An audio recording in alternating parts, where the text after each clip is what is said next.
నా ఐవీఎఫ్ ప్రెగ్నెన్సీలో first blood report వచ్చేసి 10 డేస్కి చేశారు. అంటే నవంబర్ 3కి ఎంబ్రియో ట్రాన్స్ఫర్ అయితే నవంబర్ 13కి బ్లడ్ అనేది టెస్ట్ చేశారు. ప్రెగ్నెన్సీ అనేది కన్ఫర్మ్ అయిందా లేదా అని. దీంట్లో నాకు వచ్చేసి పర్సంటేజ్ 88.04 వచ్చింది. అంటే ఫస్ట్ టు సెకండ్ వీక్స్లో 16/156 రావాలి, కానీ నాకు ఎంత వచ్చింది 88.04 వచ్చింది. 100 ఎబో వస్తే ఛాన్సెస్ మంచిగా ఉన్నట్టు, అంటే ప్రెగ్నెన్సీ అనేది 9 months వరకు కంటిన్యూ అవుతుంది ఎట్లాంటి ప్రాబ్లం లేకుండా అన్నట్టు చెప్పచ్చు. కానీ నాకు వచ్చేసి 88.04 వచ్చింది. ఆ తర్వాత ఇంకా కొన్ని రోజులకి తర్వాత ఒకసారి టెస్ట్ చేద్దామని చెప్పేసి మళ్ళీ రమ్మన్నాను మేడం. ఇది వచ్చేసి సెకండ్ బ్లడ్ టెస్ట్ రిపోర్ట్. దీంట్లో వచ్చేసి 120 వచ్చింది.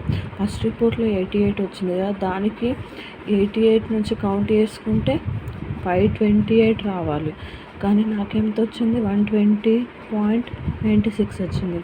దీంట్లో మేడం ఏమని చెప్పేసిందంటే అబార్షన్ అయ్యే ఛాన్సెస్ ఎక్కువ ఉన్నాయమ్మా, రిస్క్ అవుతుంది అని చెప్పేసింది. అంటే ఇది 13కి బ్లడ్ టెస్ట్ చేస్తే మళ్ళీ నవంబర్ 18కి మళ్ళీ ఒకసారి వేసింది. అంటే ఎన్ని డేస్లో 5 డేస్లోనే 528 రావాలి, కానీ 120 వచ్చింది.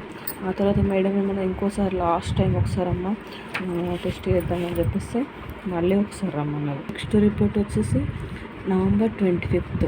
ఫస్ట్ వచ్చేసి November 13, second report November 18, third వచ్చేసి నవంబర్ 25. దీంట్లో ఇంక్రీజ్ అయింది, 970 అయింది. అప్పుడు మేబీ ఛాన్సెస్ ఉన్నాయి కన్ఫర్మ్ అయ్యి, అంటే బేబీ అనేది 9 months వరకు ఆగుతుంది అన్న ఛాన్సెస్ ఉన్నాయని చెప్పేసి మేడం కన్ఫర్మ్ చేసింది. 970 అనేది వచ్చినప్పుడు 970 తర్వాత 1 వీక్ తర్వాత మళ్ళీ రమ్మన్నది. బేబీకి హార్ట్ బీట్ అనేది ఉందా లేదా, ఉంటే మనకి బేబీ అనేది హెల్దీగా ఉంది, లేకపోతే బాగాలేదు అన్నట్టు మేడం చెప్పేసింది. Next report heart beat report అనేది నెక్స్ట్ వీడియోలో చేస్తాను. నేను మీకు ఈ 3 రిపోర్ట్స్ చూపించడానికి కారణం ఏంటి అని అంటే, ఒక్కసారి ఫస్ట్ రిపోర్ట్లోనే తక్కువ వచ్చింది పర్సంటేజ్ వచ్చేది అని నెగిటివ్గా అస్సలు అనుకోవద్దు. మనకు ఖచ్చితంగా పెరుగుతుంది. ఒక్కొక్కరికి పెరగకపోవచ్చు, కానీ నాకైతే పెరిగింది. ఫస్ట్ 88 వచ్చింది, సెకండ్ 120 వచ్చింది, థర్డ్ రిపోర్ట్లు వచ్చేసి 970 వచ్చింది. ఇంక్రీజ్ అవుతుంది, కానీ కొందరికి కాకపోవచ్చు, కానీ నాకైతే ఇంక్రీజ్ అయింది. అట్లా నెగిటివ్గా అస్సలు ఉండకూడదు. పాజిటివ్గా ఉంటే ఖచ్చితంగా